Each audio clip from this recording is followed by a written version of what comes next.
plus 1. So what that gives us now is 4 groups of 3. Okay, it's important to remember that. We now have 4 groups of 3. 4 groups of 3. So what's the number 4 so important? What we have, everything that makes up this reality that we exist in, and in other realities up until, like I said, the veil of the 7th dimension, where physicality loses itself and you become energy flows, okay, requires the culmination of what we call the 5 platonic solids. Okay? Depending on how you arrange your energy, your gases, your liquids and your masses, determines the outcome of what gets manifested into physical reality. Okay, so what we have is what's known as the 5 platonic solids, and we have, the first one we say is the tetrahedron, okay, which is the energy, and the second one we have is the octahedron, okay, which is the gases, and we have the icosahedron, which is the liquid form, and we have the hexahedron, which is a cube, which represents the masses, the solids, and then we have the dodecahedron, which represents the intent, or the spirit. Okay? And I recommend everybody to look this up, because I can't go spending the time, that's a whole lesson of ours in itself, is to please look that up, because it's very important that you look at the golden ratio and you look at the platonic solids. It'll give you a great understanding of how our reality is put together and the purpose of things existing, like a tree. You know, there's great consciousness that goes behind a tree and its existence and why it looks the way it does and expresses itself the way it does. And then you understand why you do. It's really important. So we had the 4, and you say, but you wrote 5 down, okay? So we'll go back to the circle and the cross again. Okay, and here we can go the tetra, the octal, the hexa, and the icosa can go there.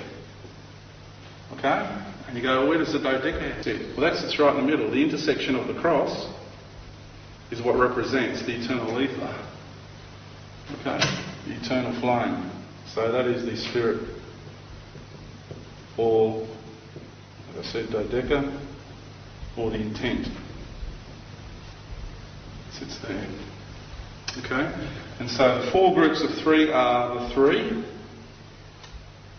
So the energy, 81918. Okay?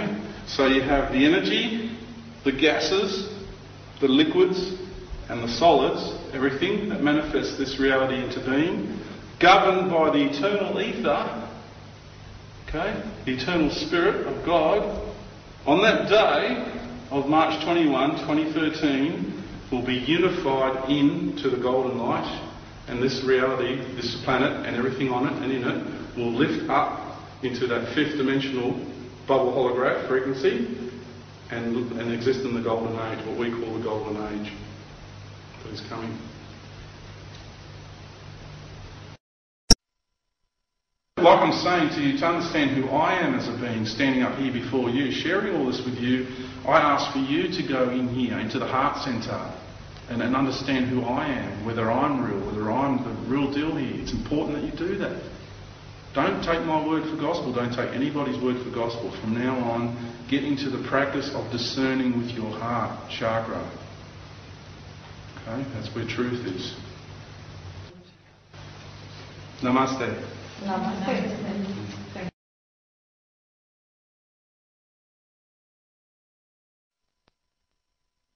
The Sphinx, how it ties in with the precession of the equinox, it's a marker to mark the beginning of the cycle. What's happening now, the Sphinx will come back into action. Now they talk about the capstone, the pyramid, and the capstone that's missing. Okay, that's what that diagram is about. That's the capstone. Okay, and the beings from Sirius.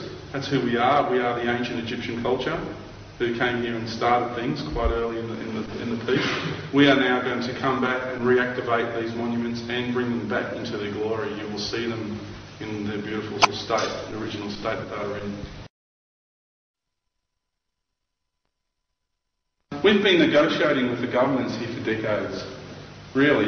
The ancient cultures have known about extraterrestrial life. It's written in every culture. The extraterrestrial life has been known throughout the ages from time immemorial. It has never not been a part of reality here until a group comes here and decides to enslave the people of this planet in imposed ignorance. That's why you have movies like Independence Day. So if our big spacecraft are seen in the skies, everyone's going to get scared. They're brainwashing the people. Okay? It's very important to understand the brainwashing that's going on. Now, Stargate, for example. Yeah, that's just amazing, you know. Why is it all the ancient Egyptians, the Sirens, are the evil beings, and the American military are the good guys again? And they can go out with their guns to all these planets throughout the cosmos, righting all the wrongs of the cosmos. I mean, that's just crazy, you know? As if you turn up to another planet with a gun that fires bullets, for example.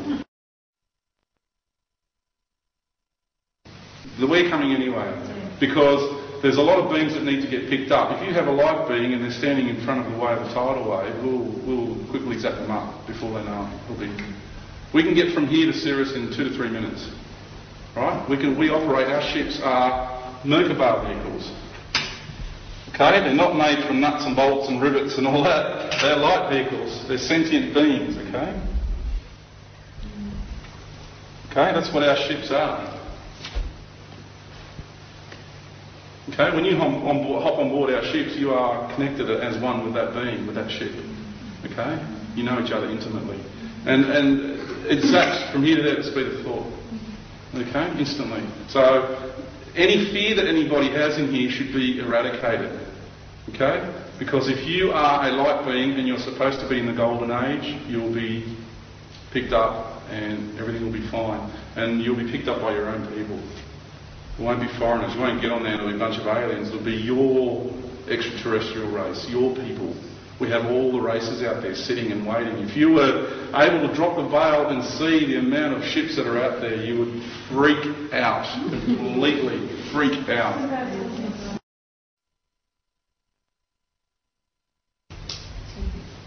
So get the fear out of your system. You will be picked up. It's free will. If a ship turns up, because we're conditioned, like it's one thing to say it intellectually, but when you stand there and there's a ship hovering above you, that's a different story altogether. You know, then that programming of fear comes out. So make sure that you get that out of your system and think, if a ship turns up, I'm not going to be scared. Because it's one thing to have an intellectual concept of the experience, it's another thing to live it.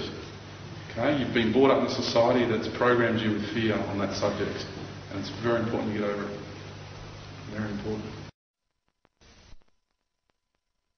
I can't tell anybody what to do. I just feel it's important that you all follow in here to follow what you feel you need to do. Okay, we all have natural talents that we're good at. We all have reasons for incarnating. I think it's important you get in touch with that and follow that.